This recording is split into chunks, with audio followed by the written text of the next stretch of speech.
আমি সৈকত চলে এসেছি আবার একটা নতুন ভিডিও নিয়ে। আর আজকে আমার বিষয় হচ্ছে ফিল্ম রিভিউ। তো আমি কিছুক্ষণ আগে রক্তবীজ 2 দেখলাম এবং সেটা দেখার পর আমার কি রিয়াকশান সেটা আমি আপনাদের সামনে তুলে ধরবো। প্রথম কথা, এটা নন্দিতা এবং শিবপ্রসাদের পরিচালিত একটা পলিটিক্যাল ড্রামা অ্যাকশন সিনেমা।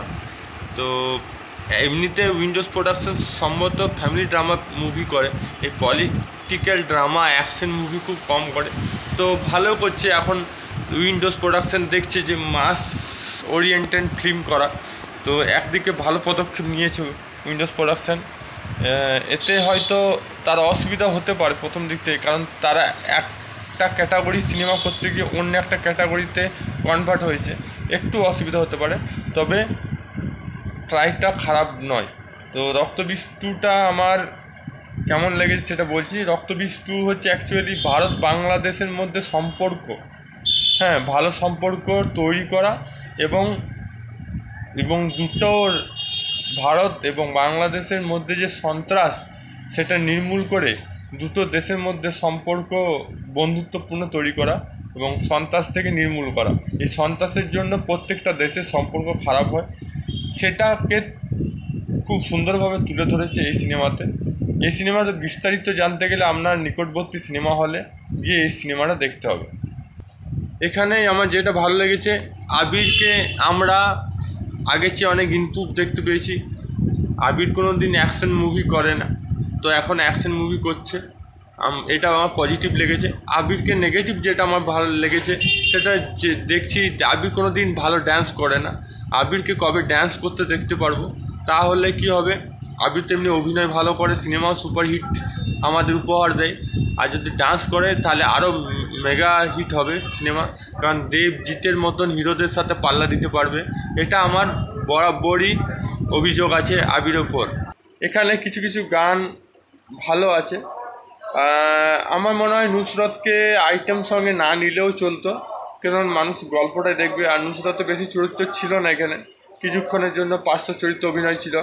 তাছাড়া এখানে অনেকে ভালো অভিনয় করেছে, যেমন মিমি চক্রবর্তী খুব সুন্দর অভিনয় করেছে, ফাটিয়ে দিয়েছে। মিমি চক্রবর্তীকে অ্যাকশন রূপে আমরা দেখতে পাচ্ছি, আলাদা একটা অবতারে দেখতে পাচ্ছি। আর অঙ্কুশের কথা যতই কম বলবো ততই যত বেশি বলবো ততই কম হবে।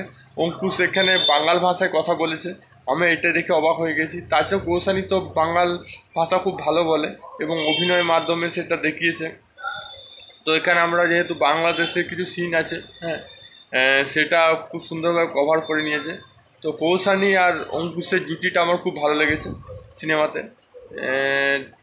তাছাড়া আমার মনে হয় এখানে গানগুলো খুব একটা ভালো হয়নি, বিশেষ করে বিকিনি গানটা আমার ভালো লাগেনি। আগে বলেছিলাম সং রিভিউতে, এখনও বলছি যে এটা না করলেও হতো, যেটা মানায় না সেটা করে কোনো লাভ নেই। মিমি চক্রবর্তীকে একদম মানায়নি বিকিনি শোতে, কারণ যেটাতে অভ্যস্ত নয় সেটা না করাই ঠিক।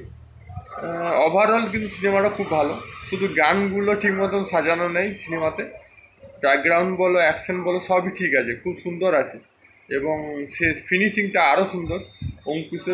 অঙ্কুশ এবং যে রাষ্ট্রপতিকে যে অ্যাটাক করবে, সে জিনিসটা খুব সুন্দর।